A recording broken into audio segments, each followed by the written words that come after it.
Welcome back to another Collectible Spotlight. I'm that Halloween movie collector, Pat. Today we're going to combine two of my passions and take a look at something pretty interesting.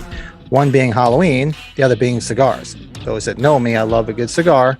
So I was very happy and mesmerized when they actually came out with a Halloween cigar back in 2017. For those that weren't aware, there is a Halloween cigar. Just goes to prove that they will put Halloween and Michael Myers on pretty much anything. There's also a collectible cigar lighter that goes with that as well. So I've had them before. They're very good.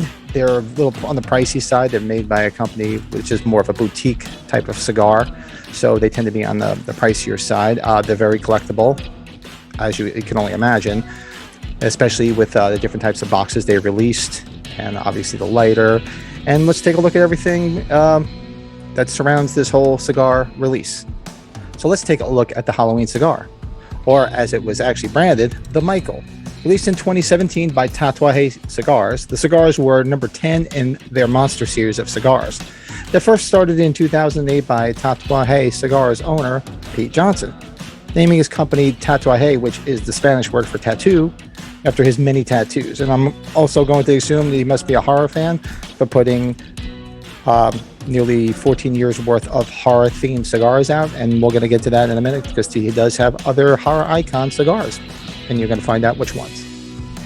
Tatuaje Cigars are manufactured in El Rey de los Habanos factory in Miami, Florida, and Esteli, Nicaragua. The Michael cigars were handmade in Esteli, Nicaragua. They're straight from Nicaragua, which are actually my favorite type of cigars. Any Nicaraguan cigars, like a full-bodied cigar, and those are just my personal favorite.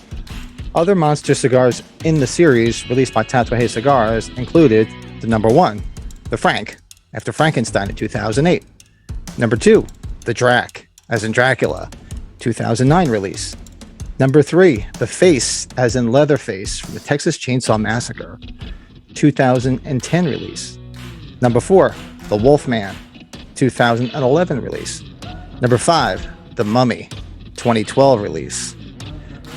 Number 6, the JV-13, which I'm sure you can guess what JV-13 is. Jason Voorhees from Friday the 13th series, 2013 released. Perfect. Number 7, the Jekyll, as in Dr. Jekyll from The Strange Case of Dr. Jekyll and Mr. Hyde, 2014 release. Number 8, the Hyde, his counterpart, as in Mr. Hyde from The Strange Case of Dr. Jekyll and Mr. Hyde, 2015 release. The number 9, the Krueger, and I'm sure we can figure out what that one is, as in Freddy Krueger from the Nightmare on Elm Street series, 2016 release. And Chuck, the number 11. I'm sure you can guess what that one is, as in Chucky from Child's Play, 2018 release. And who is Chucky married to? The number 12, Tiff, as in Tiffany from Child's Play, 2019 release. And number 13, The Bride, as in The Bride of Frankenstein, the 2020 release. In 2021, they actually came out with a box set called the Monster Mash, which featured one cigar from each one of the releases, which is actually pretty cool. I like to get my hands on that.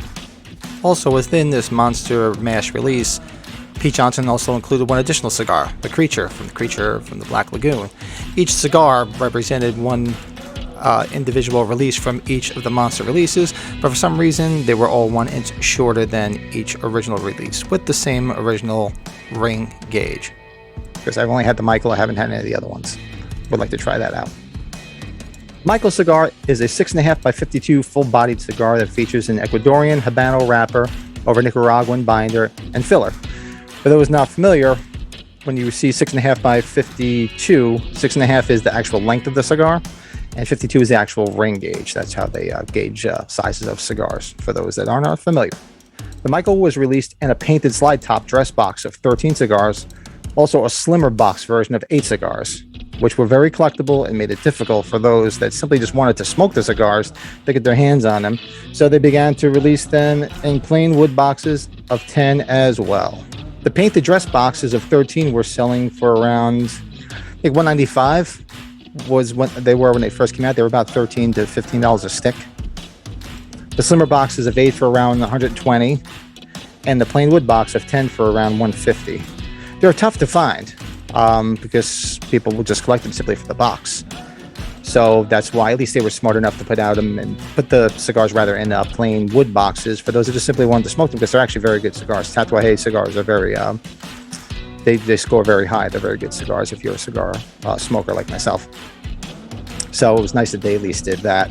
I wish they would have did them in small packs. A lot of cigars sometimes have like 5 packs you can buy even without the box, if you just wanted to have the cigars and not spend the money on the dressing boxes.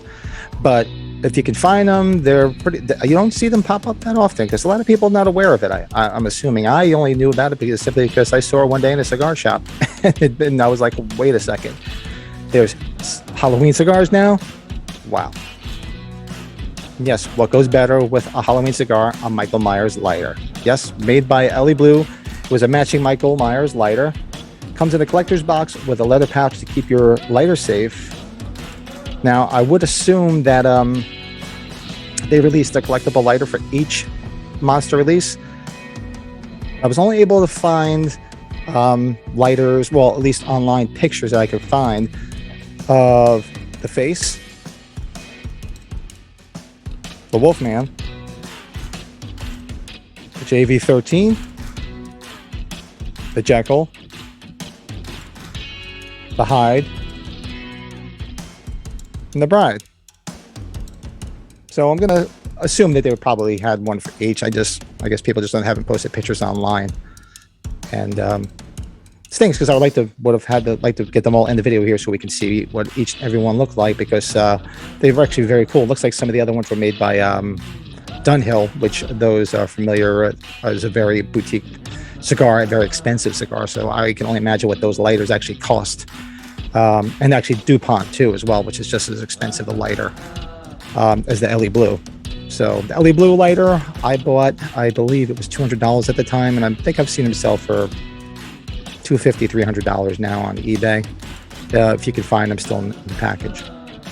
So I only have one actual cigar left of the Michael, simply because I smoked the other ones many times while watching Halloween in my backyard when I sit up my projector and watch Halloween in my backyard, and then we do like a movie night. So I only have one left because I simply saved it for the collection. And I never got the painted dress boxes. I never was able to get my hands on them. So I'm still in the hunt for those. I was able to get the wood box, but that was about it. So I'm on the hunt for those. And I'm sure anybody else that's watching this that's into horror, after you've seen these pictures of the other horror boxes, because I'm tempted to get them just because, like I said, my two passions, Halloween, cigars.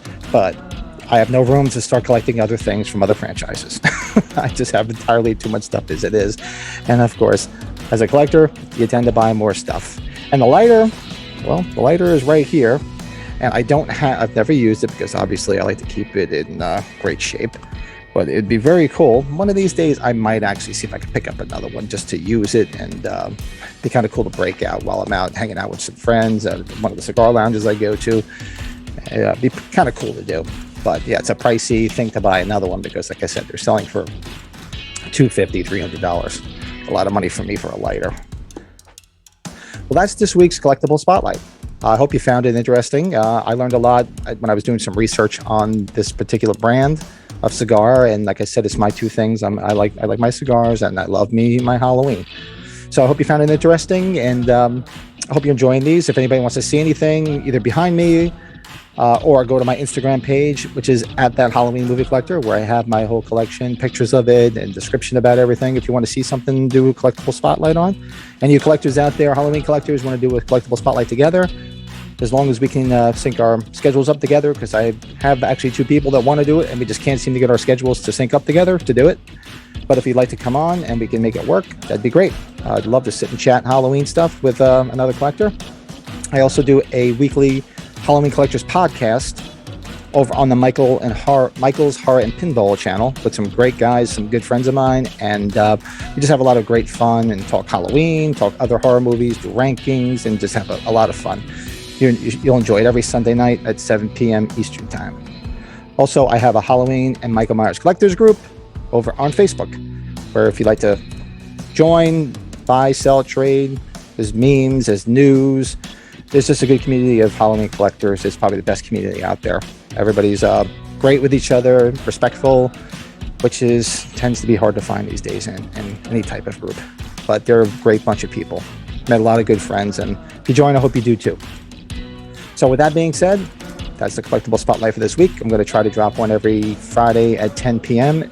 if time permits that I can actually get it done during the week. And I'll see you in the next one and talk to you soon.